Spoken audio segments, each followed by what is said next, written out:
Why facts don't change our minds.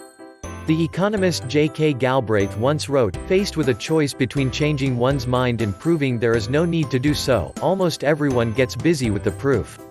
Leo Tolstoy was even bolder: "The most difficult subjects can be explained to the most slow-witted man if he has not formed any idea of them already, but the simplest thing cannot be made clear to the most intelligent man if he is firmly persuaded that he knows already, without a shadow of doubt, what is laid before him." What's going on here? Why don't facts change our minds? And why would someone continue to believe a false or inaccurate idea anyway? How do such behaviors serve us? The logic of false beliefs: humans need a reasonably accurate view of the world in order to survive. If your model of reality is wildly different from the actual world, then you struggle to take effective actions each day. However, truth and accuracy are not the only things that matter to the human mind. Humans also seem to have a deep desire to belong. Humans are herd animals. We want to fit in, to bond with others, and to earn the respect and approval of our peers. Such inclinations are essential to our survival. For most of our evolutionary history, our ancestors lived in tribes. Becoming separated from the tribe, or worse, being cast out, was a death sentence. Understanding the truth of a situation is important, but so is remaining part of a tribe. While these two desires often work well together, they occasionally come into conflict. In many circumstances, social connection is actually more helpful to your daily life than understanding the truth of a particular fact or idea. The Harvard psychologist Steven Pinker put it this way: "People are embraced or condemned according to their beliefs, so one function of the mind may be to hold beliefs that bring the belief holder the greatest number of allies, protectors, or disciples, rather than beliefs that are most likely to be true." We don't always believe things because they are correct. Sometimes we believe things because they make us look good to the people we care about. Kevin Simler wrote, "If a brain anticipates that it will be rewarded for adopting a particular belief, it's perfectly happy to do so, and doesn't much care where the reward comes from, whether it's pragmatic better outcomes resulting from better decisions, social better treatment from one's peers, or some mix of the two." False beliefs can be useful in a social sense even if they are not useful in a factual sense. For lack of a better phrase, we might call this approach factually false, but socially accurate. When we have to choose between the two, people often select friends and family over facts. This insight not only explains why we might hold our tongue at a dinner party or look the other way when our parents say something offensive, but also reveals a better way to change the minds of others. Facts don't change our minds. Friendship does. Convincing someone to change their mind is really the process of convincing them to change their tribe. If they abandon their beliefs, they run the risk of losing social ties. You can't expect someone to change their mind if you take away their community too. You have to give them somewhere to go. Nobody wants their worldview torn apart if loneliness is the outcome. The way to change people's minds is to become friends with them, to integrate them into your tribe, to bring them into your circle. Now, they can change their beliefs without the risk of being abandoned socially. The British philosopher Alain de Botton suggests that we simply share meals with those who disagree with us. Sitting down at a table with a group of strangers has the incomparable and odd benefit of making it a little more difficult to hate them with impunity. Prejudice and ethnic strife feed off abstraction. However, the proximity required by a meal, something about handing dishes around, unfurling napkins at the same moment, even asking a stranger to pass the salt, disrupts our ability to cling to the belief that the outsiders who wear unusual clothes and speak in distinctive accents deserve to be sent home or assaulted. For all the large-scale political solutions which have been proposed to salve ethnic conflict, there are few more effective ways to promote tolerance between suspicious neighbors than to force them to eat supper together. Perhaps it is not difference, but distance that breeds tribalism and hostility. As proximity increases, so does understanding. I am reminded of Abraham Lincoln's quote, "I don't like that man. I must get to know him better." Facts don't change our minds. Friendship does. The spectrum of beliefs years ago, Ben Casnocha mentioned an idea to me that I haven't been able to shake: the people who are most likely to change our minds are the ones we agree with on 98% of topics. If someone you know, like, and trust believes a radical idea, you are more likely to give it merit, weight, or consideration. You already agree with them in most areas of life. Maybe you should change your mind on this one too.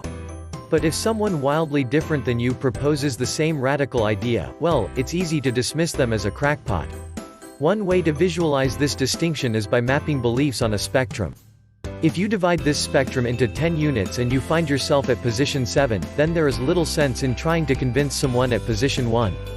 The gap is too wide. When you're at position 7, your time is better spent connecting with people who are at positions 6 and 8, gradually pulling them in your direction. The most heated arguments often occur between people on opposite ends of the spectrum, but the most frequent learning occurs from people who are nearby. The closer you are to someone, the more likely it becomes that the one or two beliefs you don't share will bleed over into your own mind and shape your thinking. The further away an idea is from your current position, the more likely you are to reject it outright. When it comes to changing people's minds, it is very difficult to jump from one side to another. You can't jump down the spectrum. You have to slide down it. Any idea that is sufficiently different from your current worldview will feel threatening. And the best place to ponder a threatening idea is in a non-threatening environment. As a result, books are often a better vehicle for transforming beliefs than conversations or debates. In conversation, people have to carefully consider their status and appearance. They want to save face and avoid looking stupid. When confronted with an uncomfortable set of facts, the tendency is often to double down on their current position rather than publicly admit to being wrong. Books resolve this tension. With a book, the conversation takes place inside someone's head and without the risk of being judged by others. It's easier to be open-minded when you aren't feeling defensive. Arguments are like a full frontal attack on a person's identity. Reading a book is like slipping the seed of an idea into a person's brain and letting it grow on their own terms. There's enough wrestling going on in someone's head when they are overcoming a pre-existing belief. They don't need to wrestle with you too. Why false ideas persist? There is another reason bad ideas continue to live on, which is that people continue to talk about them. Silence is death for any idea. An idea that is never spoken or written down dies with the person who conceived it. Ideas can only be remembered when they are repeated. They can only be believed when they are repeated. But here's a crucial point most people miss. People also repeat bad ideas when they complain about them. Before you can criticize an idea, you have to reference that idea. You end up repeating the ideas you're hoping people will forget, but, of course, people can't forget them because you keep talking about them. The more you repeat a bad idea, the more likely people are to believe it. Let's call this phenomenon Clear's law of recurrence. The number of people who believe an idea is directly proportional to the number of times it has been repeated during the last year, even if the idea is false. Each time you attack a bad idea, you are feeding the very monster you are trying to destroy. As one Twitter employee wrote, every time you retweet or quote tweet someone you're angry with, it helps them. It disseminates their BS. Hell for the ideas you deplore is silence. Have the discipline to give it to them. Your time is better spent championing good ideas than tearing down bad ones. Don't waste time explaining why bad ideas are bad. You are simply fanning the flame of ignorance and stupidity. The best thing that can happen to a bad idea is that it is forgotten. The best thing that can happen to a good idea is that it is shared. It makes me think of Tyler Cowen's quote, "Spend as little time as possible talking about how other people are wrong. Feed the good ideas and let bad ideas die of starvation."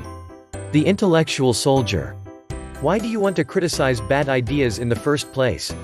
Presumably, you want to criticize bad ideas because you think the world would be better off if fewer people believed them.